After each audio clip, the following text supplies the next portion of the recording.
What's up, guys? So, today, I want to talk about something because I had a conversation the other week and I didn't even think too much of it, but then like it's really started to resonate in my head, and it's kind of like um a lot of people want to be successful, yeah. A lot of people want to like they have these ambitions and they have these goals and they have these desires. That's part of life. It's a good thing to an extent. I realize it's really helpful to just really think about why do you want what you want? What's behind your goal? Like, what's behind, let's take being rich. What's behind that? Why do you want to be rich? What's the actual reason? Like, maybe it's freedom, maybe it's status, women, whatever it is. Like, then you think, well, what's behind that? Like, or let's say being a YouTuber or going to the gym. Like, what is the reason? And I'll give you an example. Being a YouTuber. When I was a YouTuber, I wanted views. I wanted a lot of views. And if I'd have like thought about why I wanted that to grow my channel, maybe like a little bit of money. But I think the biggest reason was kind of like this, it's kind of like this status, like it's this drive for like more. It's this drive to like do like a big thing or to do well or be successful. I don't know. And if you explore the feeling of success or status or wanting to do this big thing, you got to think about, why do I want to do that? When you get to the deep of it, a lot of it is a feeling. A lot of it is a feeling. And that's an important thing, I think, to learn about, like, a lot of desires we have, a lot of ambition, especially negative ambition. Like, sometimes it might be helpful to think, what is this feeling? Like, really thinking about, like, a lot of things we chase in life are purely for a feeling that means nothing and leaves us worse off. Now, I'm not saying that with your goals, I'm not saying that with my goals, necessarily, but that element is there. And that's why it's like really healthy to think about it, because not only is that the case, but it's actually good because you know you can kind of reevaluate your reason for doing something. Like let's take the gym, which I'd recommend everyone goes to, because forget about like the stereotypes. Like the gym, man, it just makes you feel better. It makes your body function properly. It's like kind of like just how it should be, like how you should be living life. The basics of doing exercise, I think everyone should do it. Someone going to the gym, imagine they're doing it a lot. And this particular person is doing it for like an ego need, to fulfill that ego. Again, they're chasing a feeling, they're chasing a void, they're chasing a pit. Like it's a cycle of ego, and you get it, and then like when you're not validated enough, it kind of fades away and it actually makes it worse. It's like you get a withdrawal from the ego or the validation. But then he might also get a really good feeling that he's chasing, which is actually the feeling of making himself better and healthier and more confident and you know what I mean, more attractive, more of a man, like yeah, deep down, you know what I'm saying, like just more positive reasons for someone to like really think about that and really think about the reasons. And I'm kind of oversimplifying it. It's going to be different on different scenarios, but if you think of those reasons, you can kind of like think, oh well, maybe I should shift this ego stuff to the side a little bit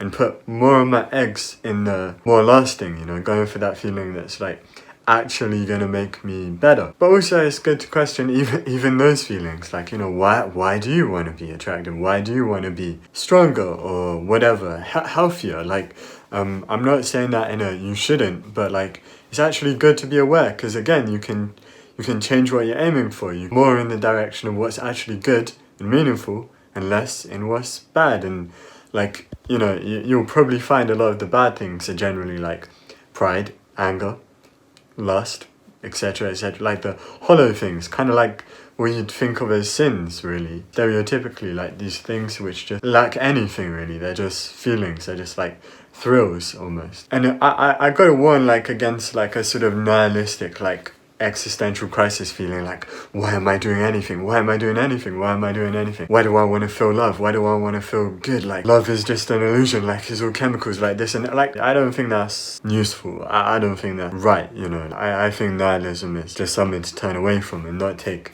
very seriously. If you get too philosophical, it's also kind of just a bit stupid. But I guess my advice would be focus as hard as you can on the stuff that's like real and I guess lasting, but like really lasting, and the stuff that's like just good, like I guess positive, but just good, and away from the stuff that's just like poisonous or dark, or it's just a cycle of like up and down, you know, like this shallow, like again, like the sort of the stuff that kind of sounds like sinful, like, you know, real prideful or lustful or whatever. Yeah, because you gotta realize like what you set your goals on, what you aim for, and what you're doing it for, like really like shapes your life. Like that's kind of what life is around, and that's one of the reasons a lot of people would describe God as being such a good goal. Like Jesus, like for me, I would say if I get to the reason of why I'm following God and Jesus, so much different to every other area of my life. Why am I going to the gym, or why am I doing YouTube? Like they have their own reasons, some positive, some negative. But when you get really, really, really to the deep, you realize there's not that much there that's like super real in basically anything I do. Like there's nothing that's like super, super, super real. Like it's all something you could kind of take or leave, like more or less, you know. When I was doing YouTube, like back in the day, I kind of realized like a lot of it, like it really wasn't as meaningful to me as I thought it was. But the thing about like God and Jesus is it's all surrounded by like some pretty simple things, which are like really, really, really real, and like, you know, like it's all meant to be based around genuine love, you know, the genuine compassion for people who don't know how to explain it, but you know what I mean, just kind of like the point of Christianity, I guess, is wanting the best for people, like at the deepest level you possibly can, I guess. With God, you really think, why am I doing this? Well, it's truth, and it's like love, and it's, I don't know, like faith, gratitude, humility, like what life as a Christian is kind of meant to be,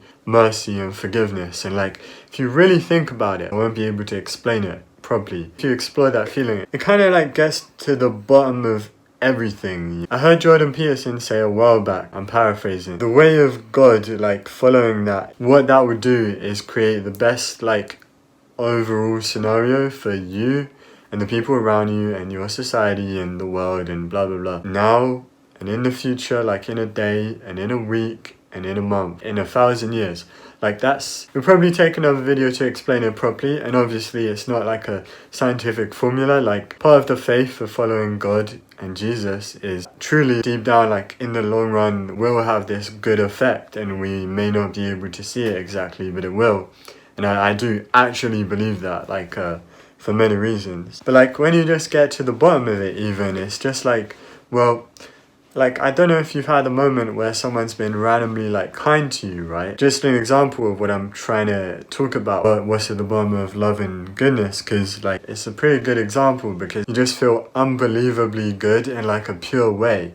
It's none of that, like, sort of drug sort of feeling, you know what I mean? It's none of that, like, temporary, like, high. Like, it's a real deep feeling of just goodness when say someone like genuinely does something kind for you when they don't need to, like randomly or whatever. It's a much more real feeling, and it's probably inspired you to be better and do better, have faith in humanity, maybe even be more confident in yourself and love yourself, and maybe return the favor to someone else.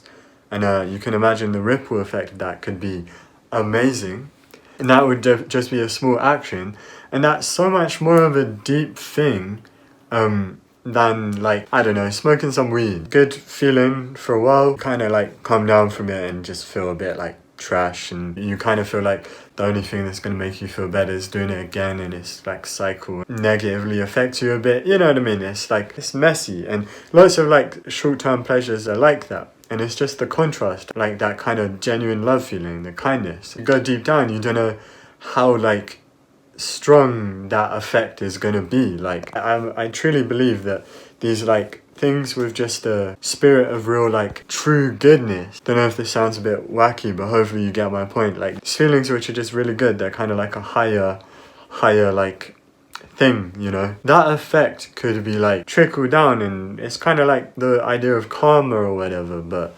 I think it's just like, it's good. Just think about it, because when you're putting all your time into, like maybe you want to put it into something real. And I guess this is the obligatory, like if you're looking for something real, like I would recommend God and Jesus.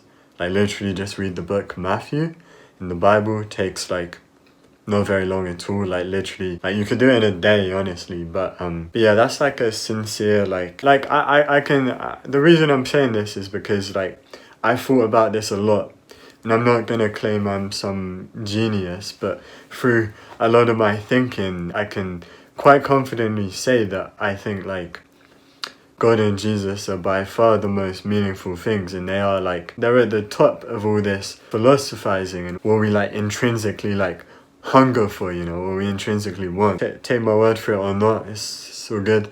But yeah, and I think there's also just a lot of meaning, like a lot of reason people chase feelings is behind like insecurity or anxiety or like longing for connection or love or something.